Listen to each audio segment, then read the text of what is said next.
Hollywood மூவிங்கிற ஒரு சாயல்ல எடுத்திருக்காங்க. But அந்த அளவுக்கு எனக்கு வந்து ஃபுல்ஃபில் கொடுத்துச்சான்னு கேட்டா கண்டிப்பா இல்லைன்னு தான் சொல்வேன்.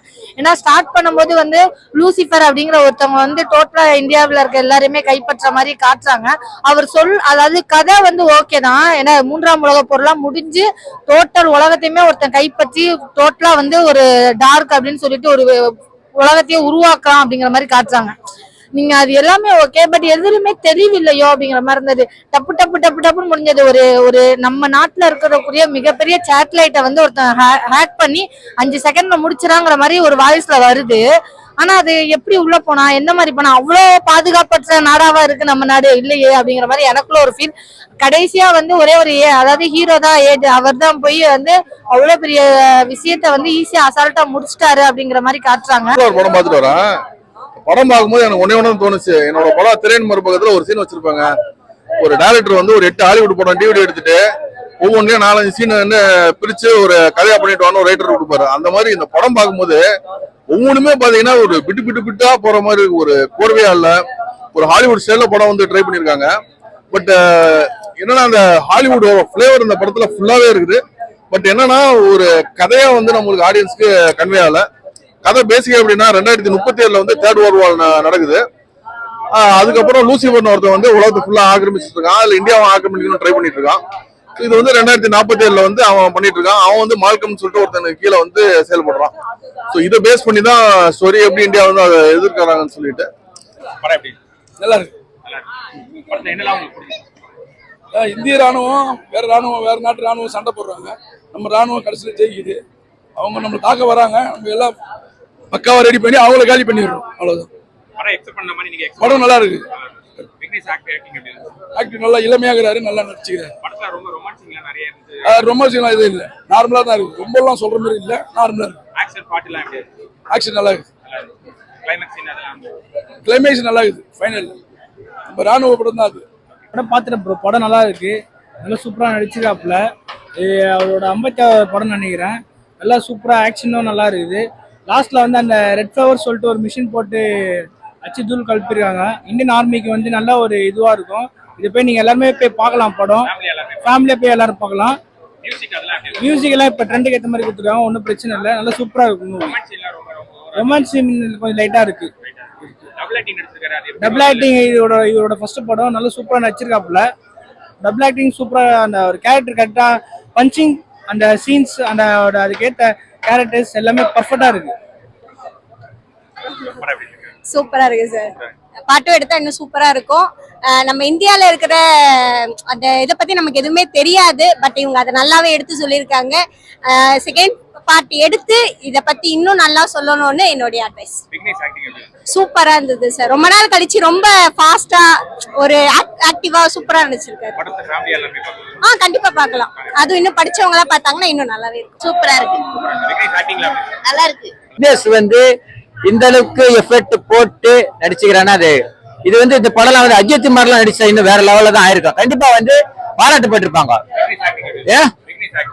விக்னேஷ் ஆக்டிங் சூப்பரா இருக்குங்க. நான் தான் சொல்றேன், டபுள் ஆக்ஷன் இருக்கு. விக்கின்ற ஒரு கேரக்டர்லாம் இன்னொரு கேரக்டர்ல அந்த சீக்ரெட் ஏஜென்சில இப்பெல்லாம் வந்து ஜிபிஎஸ் மூலியமா தான் ஒரு இடத்துல போக முடியுமே. உழவு பாக்குறது அது பக்காவா வந்து அது கரெக்டா மேக்கப் பண்ணிக்கிறாப்புல. படம் மத்த எந்த ஒரு ரோலுக்குமே இம்பார்ட்டன்ஸ் இல்லாத மாதிரி எனக்கு ஒரு ஃபீலா இருந்தது. நிறைய குழப்பங்கள் இருக்க மாதிரி இருந்தது. ரெண்டாவது, இந்த படத்தோட ஒரு மிகப்பெரிய டிசப்பாயின்மெண்டா நான் பாக்குறதுன்னா, இந்தியாங்கிறது ஒரு மதச்சார்பற்ற நாடா நான் பாக்குறேன்.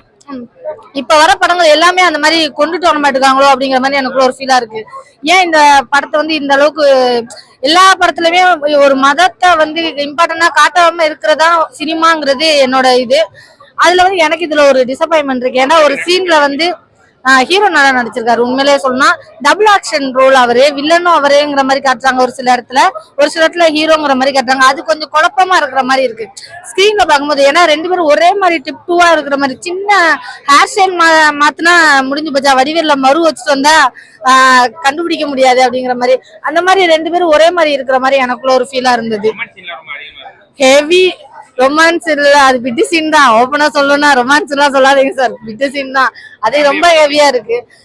குழந்தைங்களாம் பார்க்க முடியாது, ஃபேமிலியா நீங்க லவர்ஸ் எல்லாம் வந்தீங்கன்னா கொஞ்சம் அந்த சீன்ஸ் எல்லாம் நான் பயங்கரமா என்ஜாய் பண்ணலாம். ஆனா அந்த படம் வந்து நம்மளோட நேஷனுக்காக எடுத்த படம் தான். பட் அதுல வந்து எனக்கு இன்னொரு விஷயம் என்னன்னா, இந்தியாங்கிறது ரொம்ப இம்பார்ட்டன்டான ஒரு விஷயம். எல்லா மதத்தையும் காட்டியிருக்கலாமோ அப்படிங்கிற மாதிரி தோணுச்சு. பர்டிகுலரா ஒரு மதத்தை மட்டுமே காட்டினது அது டிசப்பாயின்மெண்டா இருக்கு. கதையில உண்மையிலே எனக்கு ஸ்டார்டிங்ல இருந்து எண்டிங் வரைக்கும் புரியல. அதான் உண்மை. ஸோ இதுல வந்து மெயினா பாத்தீங்கன்னா ஒரு ட்வின் பிரதர்ஸ் 2 பேருமே ஹீரோ தான் டபுள் ஆக்ஷன் பண்ணியிருக்காரு. அப்புறம் அந்த ஒருத்தனோட லவர் அந்த பொண்ணு ஹீரோயின். ஸோ இவங்க வச்சு அந்த படம் ஃபுல்லா டிராவல் ஆகுது. ஆனா கதை என்னன்னா, உங்களுக்கு வந்து ஆடியன்ஸுக்கு ஒண்ணுமே புரியுற மாதிரி எதுவுமே இல்லை. இது ஒரு ஒவ்வொரு சீனுமே ஒரு கோர்வை இல்லாம போகும்போது நம்மளால ஒரு கதைக்குள்ளே போக முடியல. என்ன கதை சொல்ல வராங்க ஒண்ணுமே புரிய மாட்டேங்குது. பெரிய பெரிய விஷயத்த வந்து திடீர்னு சொல்றாங்க, ஆட்டம் பாம் அப்படின்னு சொல்லிட்டு ஆக்டிவேட்டுங்கிறாங்க. என்ன ஆட்டம் பாம், எங்க போகுது, ஏது போகுது, அதெல்லாம் வந்து சொல்ல. அதே மாதிரி திடீர்னு பார்த்தா சேட்டலைட்டோட கண்ட்ரோல் எடுத்துட்டாங்கறான். அதெல்லாம் ஒரு சீனா வச்சுட்டு ஒரு சேட்டலைட்டை காமிச்சிட்டு அடுத்த ஏதோ ஒன்று டைப் அடிச்சு ஏதோ ஒரு ப்ரோக்ராம் பண்ணி ஆக்ட் பண்ணி எடுக்கிறான்னு ஏதோ ஒன்று ஒரு நிமிஷமா சீன் வைக்கணும்ல, எதுவுமே வைக்காம கண்ட்ரோல் எடுத்துட்டான்னு ஒரு போன்ல சொல்றது. அந்த மாதிரி எதுவுமே ஒரு ப்ராப்பர் எஸ்டாப்ளிஷ்மெண்ட் இல்லாதனால இந்த படம் வந்து ஒரு மிகப்பெரிய ஒரு ஏமாற்றம். நம்மளால வந்து கொஞ்சம் கூட படத்துல கனெக்ட் ஆக முடியல. ஏதோ ஒன்று படம் போது நம்ம ஏதோ ஒன்று உட்காந்துட்டு இருக்கோங்கிற மாதிரி இருக்கு படம். படம் ரொம்ப சிறப்பாக இருக்கு. இந்தியா பற்றி எடுத்திருக்காங்க.